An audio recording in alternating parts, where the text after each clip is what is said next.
Hi everyone, welcome to GeoRick's Travels. It's about 6 o'clock in the morning. We're in London and we're off geocaching and mudlarking. We're also going to go to a couple of really nice London pubs and a mudlarking exhibition. Yes. So come along, it's going to be a really interesting day. It's around a 30-minute journey from our Airbnb into the city of London and the River Thames. We're changing trains at Whitechapel. Now, check out where we're going. Okay, we're at Whitechapel. We're at Whitechapel, yep. We want to go to Black Friars. So we look at the bottom. Yep. It says Ealing, Broadway, Richmond and Wimbledon. So as long as we get on one of those trains, we're all right. Here comes the train. Oh, it's busy. Whitechapel. Mind the gap between train and the platform.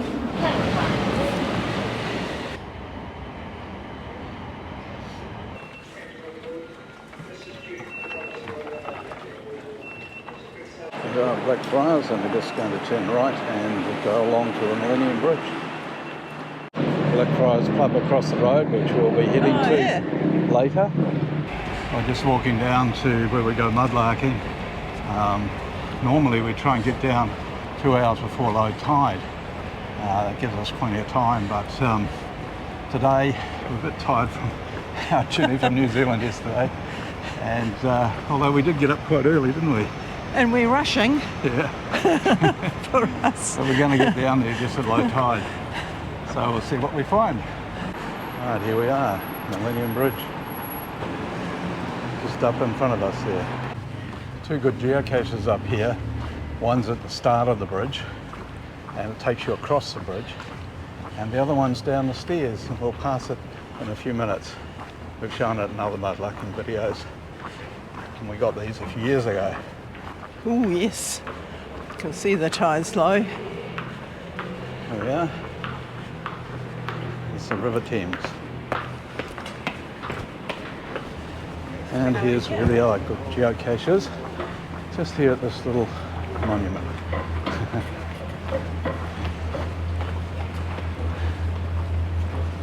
Still working on this building. They've been working on it for years. I don't know how many times we've passed here and they've been working. Here we are up the stairs. Two low tides we can access today, so 2 chances to find something special.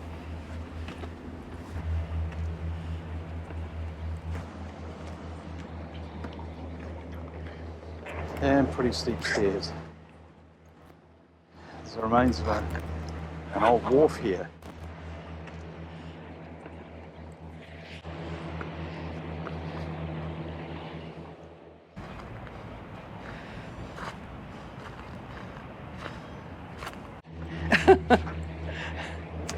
Here she comes. She's pretty slow down here because it's very steep. It's always fun to watch her. Oh dear. Better to be careful. Yeah. You're going very slowly. Taking my time.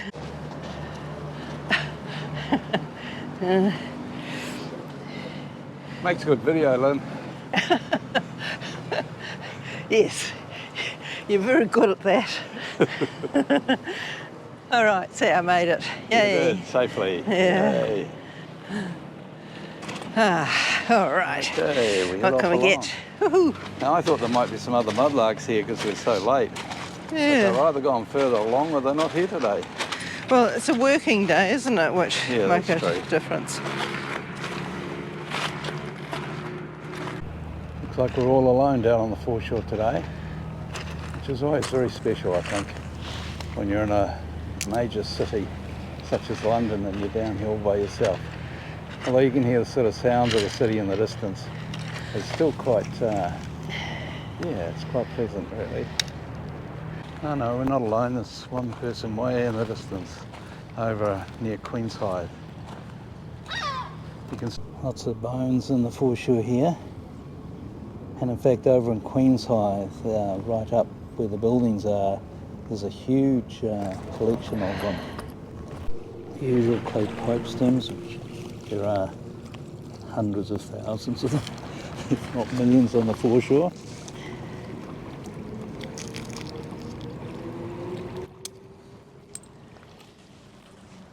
If you look up in that area there, well, we're not allowed to mudlark, but we have looked over the wall and there are hundreds and hundreds of these clay pipe stems there.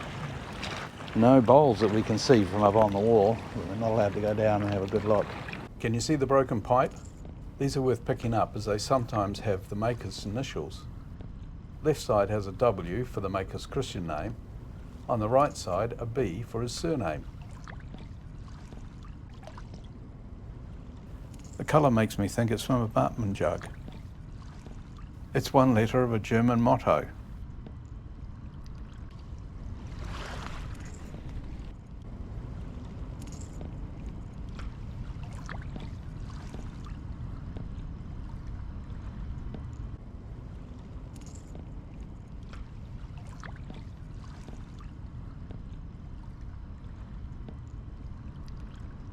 Top of a bottle, probably 1800s.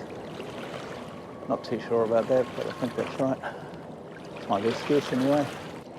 Nothing in it, no stopper. There are handy charts to help in identification.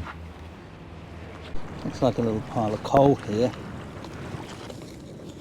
Of course, this is the stuff the original mudlarks back in the 1700s, 1800s were collecting and selling. These were poor people who eked out a living by mudlarking along the foreshore and collecting things like coal and maybe tools that have been dropped off barges, anything that they could sell. So it's good to see the coal still here from those days. Coal will leave a black mark.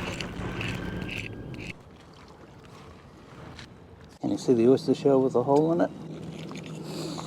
There are quite a few of these on the Thames foreshore. And it's believed that some of these were put on and used to sort of patch roofs. So that would have been where the peg went through to attach it. It's a little hard to know. Some of them look to be predator holes, you know, where some whelk or something is drilled into the oyster bora. But yeah, they're interesting anyway. There's plenty of them around to be found.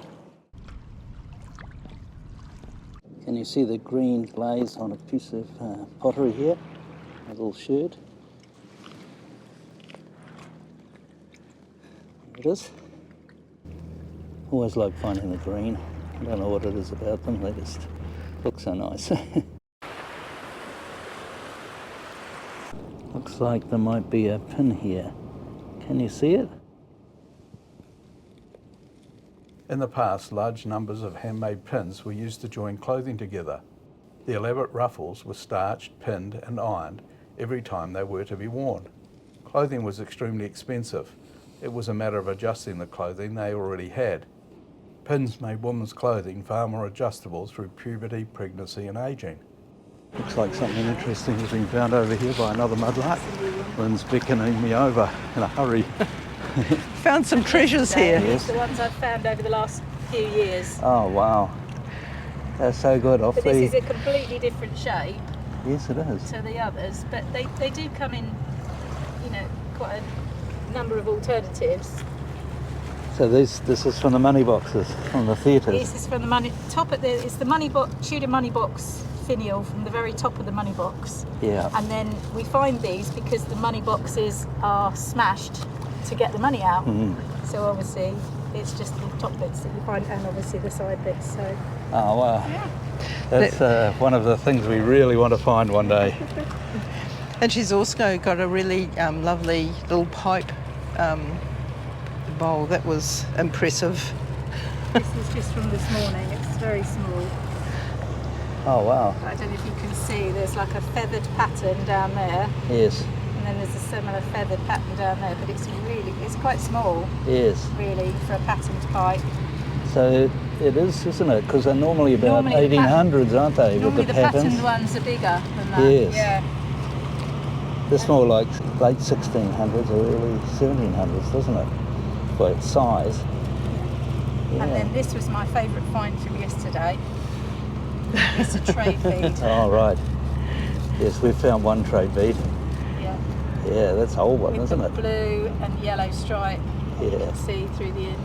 Ours are blue, red and white stripe, the one we found. Ah, okay. Yeah, just up here. Yeah. I absolutely love beads. Yes. And I've made like a bead abacus Yes. with all my beads. Oh, strung wow. Oh, nice. along the big, yeah. Gosh. Lovely. So, That's the beauty of living around here, isn't it? I live in Yeah. central London, so I am Oh, very, right. very lucky. Yeah. It's a pole marking where we can search. Oh, Lynn's found a bit of a Little pipe. pipe. Any initial on it, Lynn? No. No. Bit disappointing. Is it worth keeping? Well, not if it hasn't got an initial on it. No. Bit disappointing. Over here is the pole that marks where you can mudlark. So to the right you can mudlark, to the left up here at Queen's Hyde you're not allowed to mudlark. It's a surviving dock space dating back to the Saxon and medieval period. The dock is believed to have been established by King Alfred after he reoccupied the area within the city walls in 886. Look how tiny it is, and the bowl's been smashed off. Yeah, You can but still it's see enough to know that that's a pipe. going to be a pretty small pipe, isn't it? Be really tiny. Teeny Yep. tiny. So it's going to be a very early one, maybe late 1600s is my guess. But yeah, that bowl can't be very big. No. Huh. I don't think I've seen one quite so thin near the bowl. Mm. And it's a tiny little hole there. Interesting.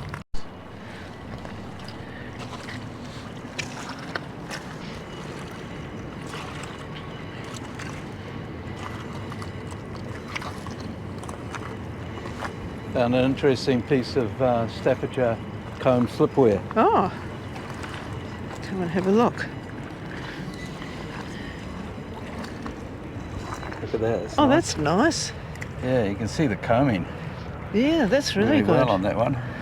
Ah, it's a bit Yeah. tinny And look, of you. it's sort of scalloped along the Yeah, top it here. is too. Must be the edge of it. Yeah, so that's a nice little find. Lovely. I always like finding this stuff. I don't know Yeah. why. It just seems so nice. Can you see another bit of Staffordshire slipware?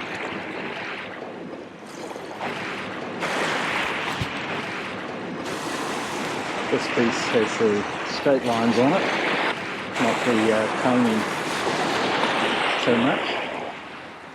Still a nice little piece. You see the little bit of blue and white transfer, I think it is. That's pretty, isn't it? Yeah. It's It's just Victorian, plain on the... probably. Yeah, It's nice. nice little bit. This middle piece looks interesting. I have no idea what that is. Blade of a woodworking plane. You can actually see them coming, can't you? But you're not always, sometimes when you're looking, they take you by surprise. Yeah, they do take you by surprise. You can get quite wet. Can you see the salt clay sherd down here? Little piece of pottery, broken pottery.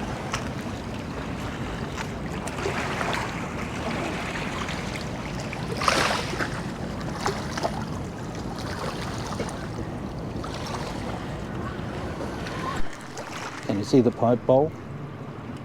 There's a very early pipe bowl just down in here. There it is, late 1600s, really early one. When tobacco was still new and expensive. And when you get to the 1700s and 1800s, the pipes get much bigger. Because tobacco was more common and cheaper. So that's a nice little bowl to find. Always like finding the early ones.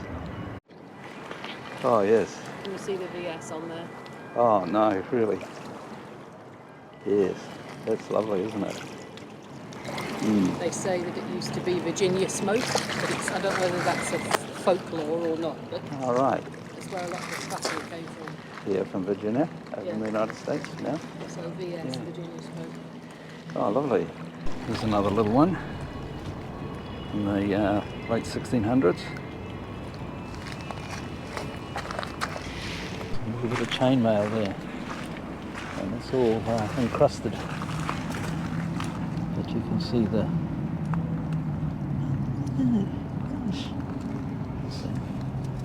See the link there. You see the rivet. Yes. Oh, lovely. Good spotting.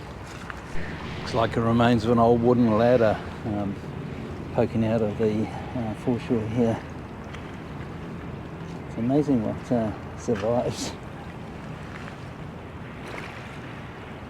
Just a matter of walking backwards and forwards along here, taking your time. And although there have been 2 experienced mudlarks here, you know, don't let it put you off, because anyone can miss a find. They're hard to find, they're hard to see, and it's still worth looking. Can you see the pipe bowl in the 1600s? Maybe the 17. There's another one. Well, that's a nice one. This will whiten over time. It's been stained by the black mud of the Thames, and it just takes a little while and they go white. It's quite interesting to see happen. See the dots around the edge there? That's a good sign. Oh, okay. And the size, of course. It's little, wasn't it? Yeah, they were. Tobacco was expensive there. There's a tiny shed that most people wouldn't bother with. And I quite like the big plates in this, decorated like this. Here we on.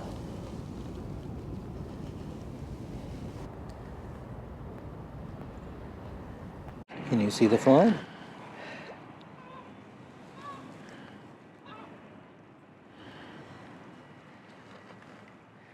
What I think is Chinese trade wear.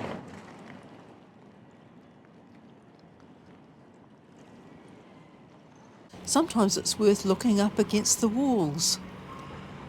Can you spot the find?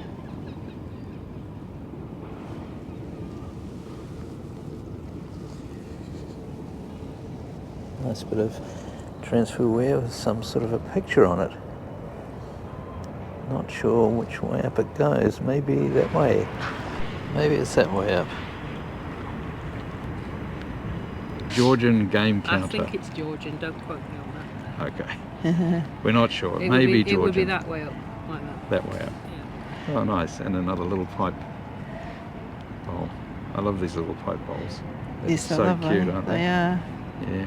Oh, thank you very much for that. Can you spot the find?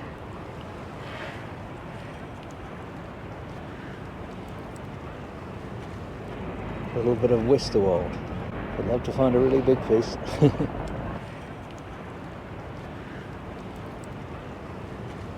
While there are only a few people down here, it's a Tuesday and a lot of people at work. The other mudlarks tell us that in the weekends there can be 20 or 30 people down here, which we've never seen over the years of our mudlarking. We've always come down and seen, you know, 4 or 5 people, sometimes just 2, 3. Having fun? Yep, having a great deal of fun. Okay, we've had a great time down here. We've found a few nice things and been shown some really nice things. Again, 2 really nice mudlarks, very helpful, very willing to share and show their finds to us. So it's getting near lunchtime, so we're heading up to the pub. Going to go to Black Friars, which is not far away from here. It's easier going up than coming down.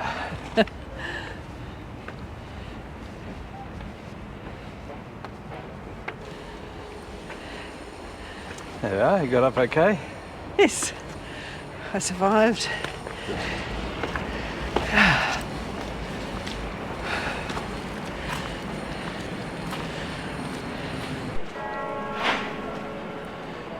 Bell at St Paul's.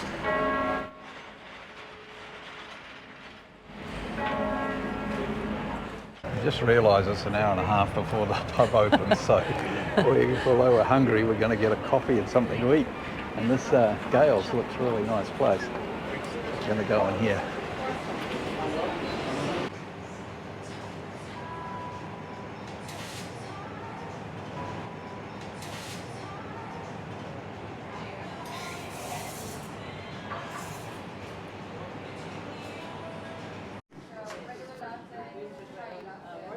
Okay, well that was a nice little break we weren't expecting. Yeah, they were Coffee and a lovely, cake. lovely food, wasn't Yeah, it? it was. Still a little time before Black Friars opens, so heading up to St Paul's Cathedral to listen to the bells.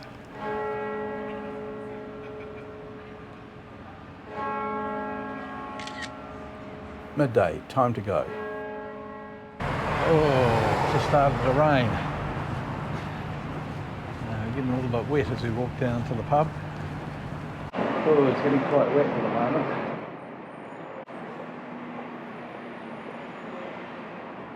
Lovely old plaques on the wall along here.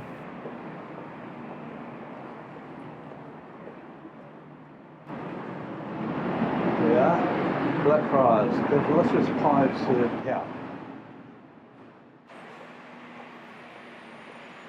More along here too.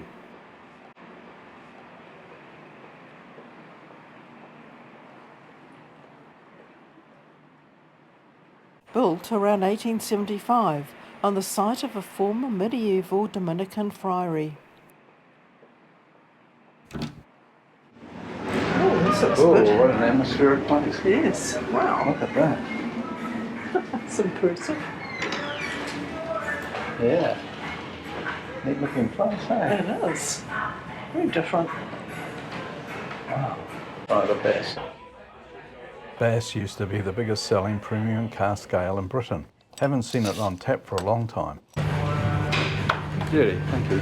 It's an easy drinking session beer. Nice. Found a nice little seat in the corner here. Yeah, like a little nook, isn't it? That's good, eh? And here we've got one of the monks up here above us. It's a nice view from our little snug here in the corner. It is.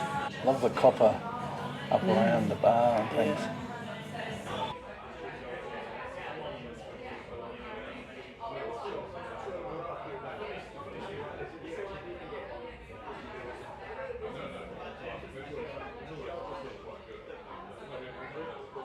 The lights fit in well with the overall look.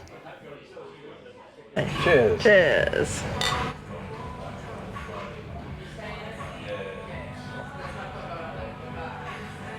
Nice. Nice, yeah. Let's move into the dining room. This is lovely. Dining room looks amazing. Look at that ceiling. You can see through to the main bar. Everywhere we look, there is something of interest.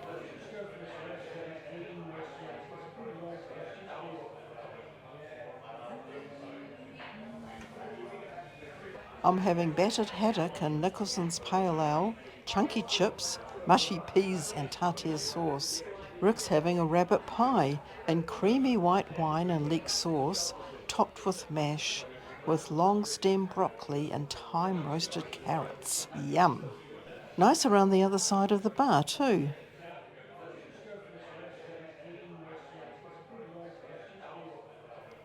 Time to head out. Great pub.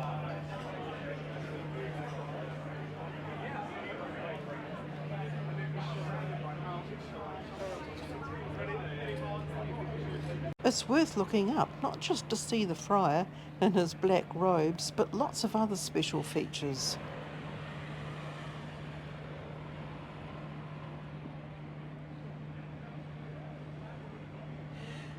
Okay, we're heading to the tube because we're going to a special Mudlarking exhibition at the Museum of London, Docklands. So that should be really interesting. Tube station is just across the road, so it's nice and easy to carry on our journey.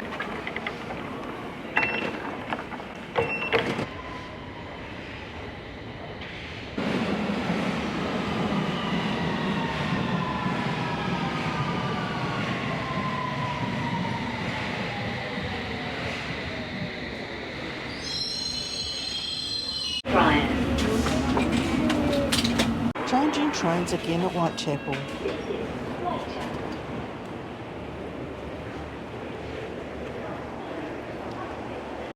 Okay, we're off to find the Elizabeth line to go to Canary Wharf, which is the closest underground station to the museum. Oh, there. Going a long way down.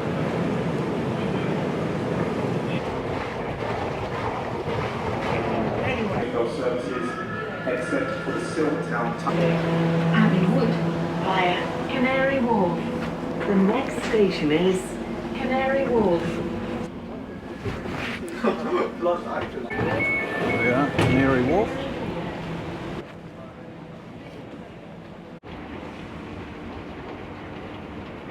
Huge amount of room compared to the old stations.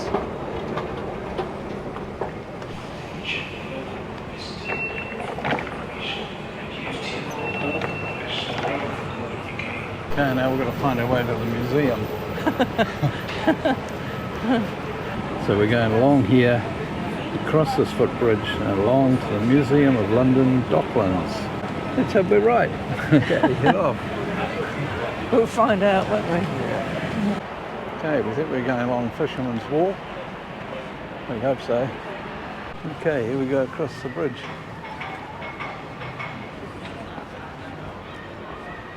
Oh, I like the launch over there on the right, Lynn. Yeah, I was just looking at that. Yeah, pretty flash. You could go places in there. And over in the distance is the Museum of London's Docklands.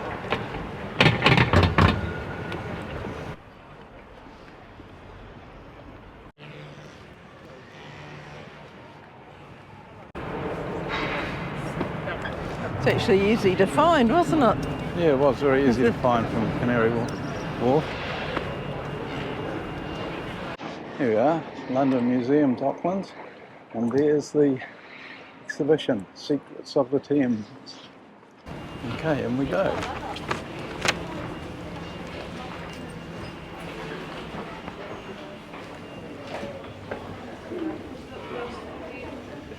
Here we go, Secret of the Thames. Round to the left. Quite atmospheric in here. The exhibition features over 350 mudlarked objects, from intimate personal items to historic relics, with many on display for the first time. There's Peggy Jones over on the right there. Probably the only one we know the name of. She went mudlarking in the area we now mudlark. She's looking for coal, rope, bones, copper, anything of value she could sell. Strange forgeries here. 2 Victorian mudlarks forged thousands of objects, selling them as genuine Roman and medieval artefacts found in the mud. Unusual sculptures here feature mudlark figures with heads replaced by significant objects they've found.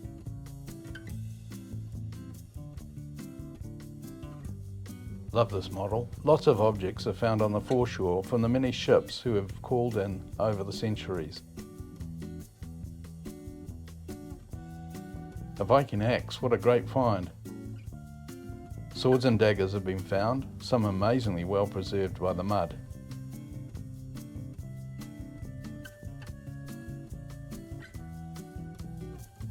Clay pipes, of course. False teeth. They used real human teeth, probably collected from the dead. Thinking, I would rather not find these. Evidence of cheating here. X-rays show they're loaded dice, weighted with mercury so they land in predictable ways. We were on the foreshore when a die was found. We've been looking ever since. I've set this display up here to look like the foreshore. Looks realistic. What can we find? Some of our favourite pottery finds are tin glazed delftware from the 17th and 18th centuries. We're just learning where to look and how to spot handmade pins. Then the gold dance. Ooh, look at them.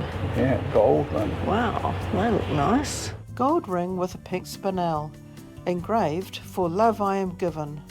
A gold ring engraved inside with the words, "Have my heart." The message on this one reads, "None other." We would love to find a piece of the beautiful dove's typeface thrown into the Thames after a falling out between two business partners. Wire spectacles from the 1600s when lenses were able to correct distance vision. This was lost sometime in the 1920s. Box flue tiles from a Roman house's heating system with geometric patterns stamped onto the surface to provide grip for mortar or plaster. This one has the maker's stamp. Without the tides there would be no mudlarking. We have the moon to thank as well as Old Father Thames. They're really cool interactive things here. So you can rotate these. So I'll find objects like And the objects change up on the screen here. That's pretty cool. Photos of mudlarks here. One or two who we've met on the foreshore. Yes. And seen their YouTube channel. Yeah, there's Marie. We've talked to her a few times, haven't we? Mm-hmm. Been very helpful. Then we come onto the museum shop with lots of things to do with mudlarking. Here's one of Jason Sandy's. One of his books, yeah. Yeah, this looks very substantial. And we have this one, London Fragments. Have that at home. Yeah. There's quite a few books out actually, isn't there? Here's Lara's new book. Some beautiful ceramic pieces by Raewyn Harrison, who's also a mudlark. Onward we go.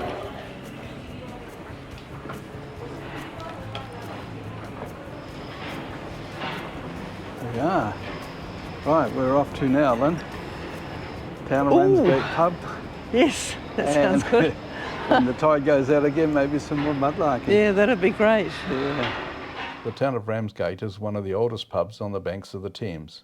Okay, back over the bridge, heading to get the train to Wapping. Just walking past the Captain Kidd pub.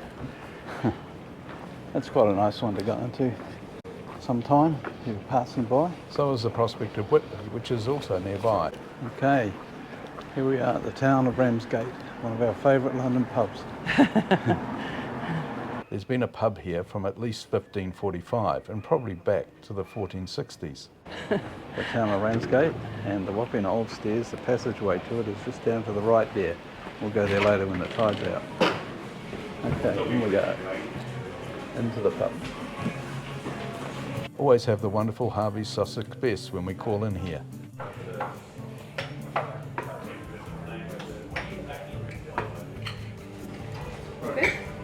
Yep, that's great.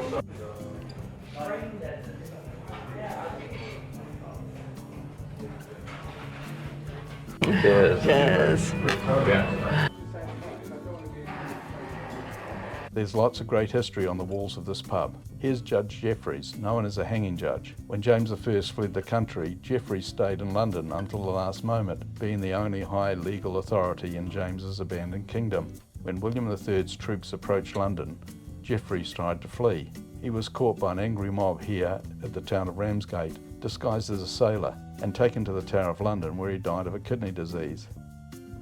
Legend has it that Captain Bligh and Fletcher Christian had their last drinks here before setting sail for their ill-fated trip to Tahiti in 1789. Possibly true, as this is where Bligh and his voyage sponsor, Sir Joseph Banks, met to inspect the Bounty before purchasing it for the voyage.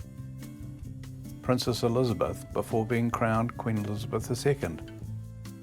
These now shortened petitions may point to the pub once being divided into 3 separate bars. It shows on the outside too. You can see a door, one door, or what used to be a door.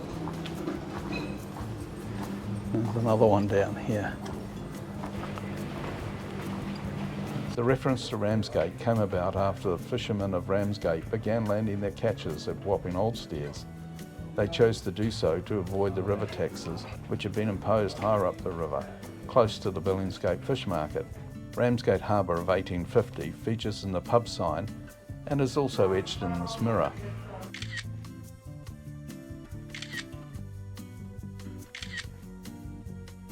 A A cellar under the pub once served as a jail for convicts, set to be deported to Australia. We once asked about the cellar and were told there was none, but on a subsequent visit, a door was left open. There it is. Time to head down the passage to the Wapping Old Stairs.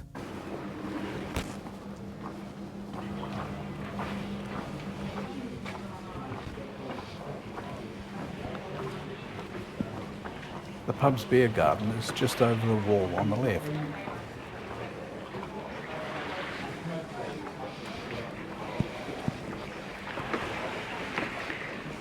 Here are the Wapping Old Stairs.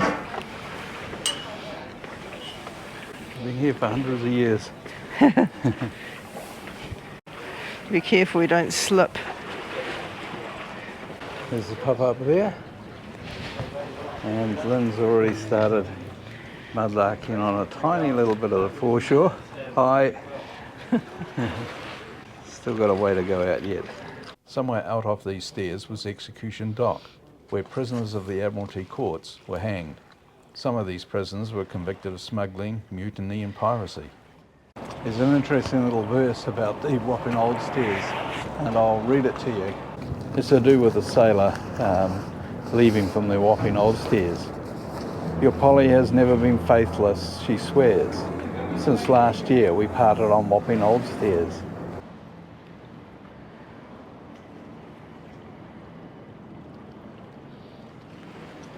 What's this Lynn's found here? Let's have a look. Can you see the find? Give them Okay. a few minutes to have a look. Wow, that's a good piece. It does, isn't it? Yeah. Lift it up a bit. Wow, that's quite dramatic. It does. And there's the little bits that I've just found. Oh yes, adds to it. Yeah, I think that's the same, but it looks quite different, doesn't it? Yeah, it's quite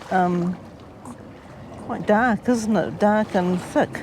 Yeah. Straight. I'm not sure about this bit up here. That's unusual. Have to find out about that. We seem to have only been here for maybe 10. Yeah, about 10 minutes. Yeah, it would be. Look how quickly the tide has gone down.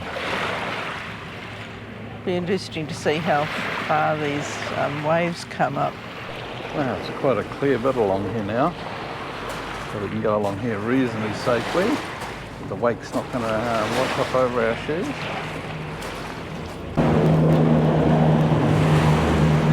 There'll be a fair bit of wake coming in from that one in a minute. Might just move up the shore a little bit.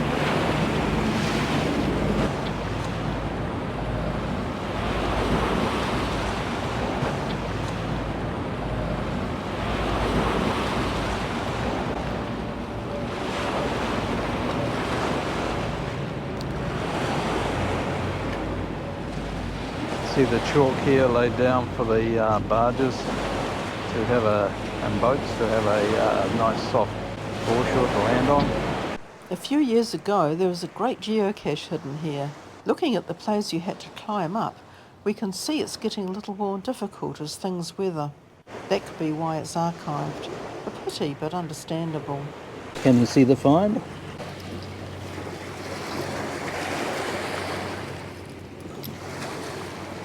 Bit of tin glaze. Piece of a charger plate. Quite a nice little pattern on it. Looks like some sort of plant, is my guess. A red charger plate acting as a base for the main plate, preventing spills or food from coming into contact with the tablecloth. No food is served on a charger plate. Can you spot the find?